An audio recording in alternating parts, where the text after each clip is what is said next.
Marx had plans. Capital was the first book or the first section of a project that Marx intended to write with other sections, covering the rest of the rest of social relations meaningfully: landed property, rents, vestigial feudalism, tribute, and world trade, meaning imperialism. Didn't really use that word at the time, but he understood it. So Capital, the book Capital is, deriving a model, is trying to show the inner workings of the relations that existed at the time, but also how, people transform it, how they react, how they exploit the tendencies that are created by giant social forces, and how they resist them. So that's the core of Marxism, right? Is that, Marx will be like, okay, so because, there's this money here, and there's these laborers here, and this, and these are the tendencies, but then there's never just a tendency. There's always the counter tendencies. The people who are disadvantaged by such and such a thing are going to take action. They're going to struggle. History is the history of classes struggling. Classes struggling. Machiavelli had an idea of this earlier, where he famously said, there's always going to be conflict in the polis, in the city-state, the realm, between those who wish to rule and those who wish not to be ruled over. And Marx elaborated and refined this and had a greater understanding of the class conflict, that what creates the groups that struggle are not common ideas but common interests, common immediate and long-term interests.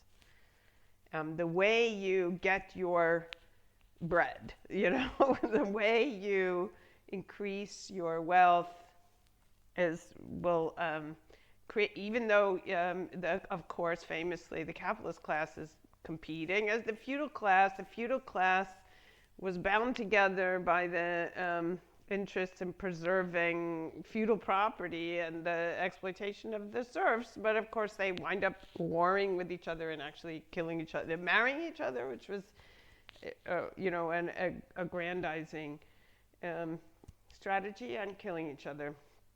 It's a big part of the ability of the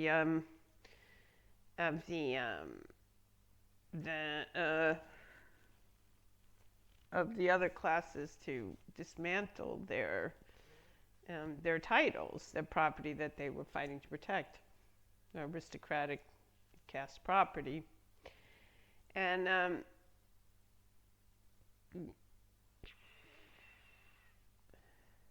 okay.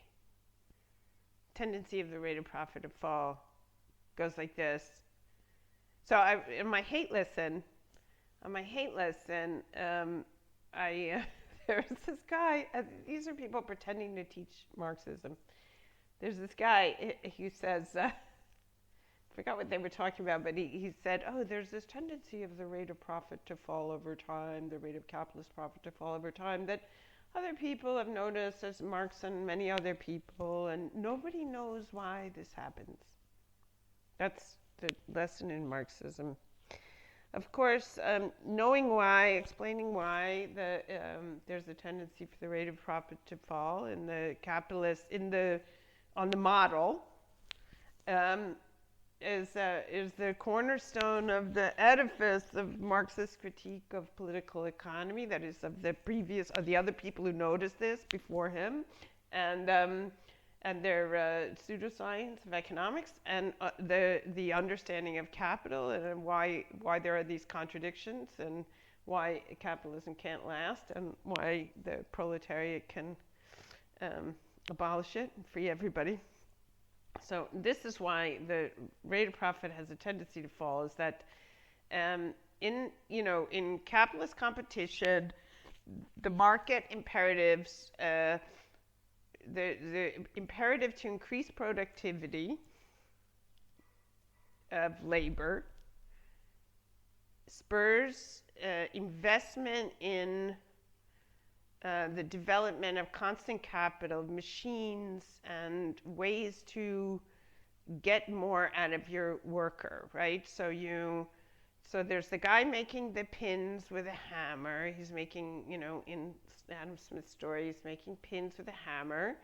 And then the value of each pin is depending on, how much it costs, how much labor time normally, in the normal conditions, each pin involves. And then the thing is the competition drives the transformation of the normal amount of time. It has to be less and less. Like in order to succeed in competition and get a profit, you want to have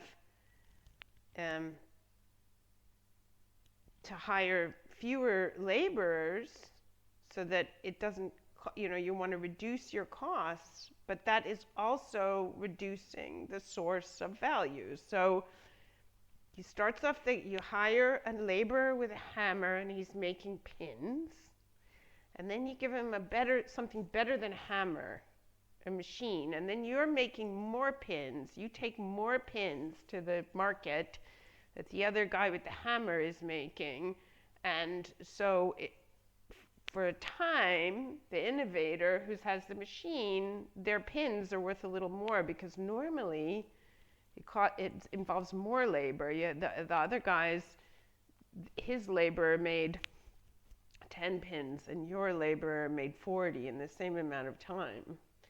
And then eventually you have someone making 1,000 pins in the 10,000 pins. He's got a big machine. Compared to, now, by the time one guy is making 10,000 pins, you don't have people making 10 anymore, but it's going competitively, each innovator. But what's happened is there's very little value in each pin, because it's the same amount of labor now for 10,000 pins as it started off being for 10 pins, or one. So there's very little labor in each pin. But what's happening is the day's worth of pins, to exploit a laborer, to exploit that laborer's day, which is the source of your surplus value, is suddenly costing a shitload of money. You had to give this guy $1 million robot instead of a little hammer that was easy, that cost somebody, a day to make. And now you have something enormous just to exploit that laborer who's making the pins. The guy before, he had a hammer. He was making 10 pins. And now he has $1 million robot to make 1,000,000 pins, but they just have the same amount of labor in them. So that is the rate of profit fall. You can see the rate of profit falling from you got that laborer for one day for this very little amount of money. The wage may be the same. It's if left to market forces, the wage will have gone up as but even as the surplus extraction is increasing, there will be a wage inflation. But basically, you've got one guy that you exploited for, maybe with nothing but his wage, you managed to exploit him. And then now it costs you $1 million to exploit that labor. That's the tendency of the rate of profit to fall. So that's the tendency. Of course, there's lots of things that are done to counteract this tendency. And I'm going to pause right here and do the next part.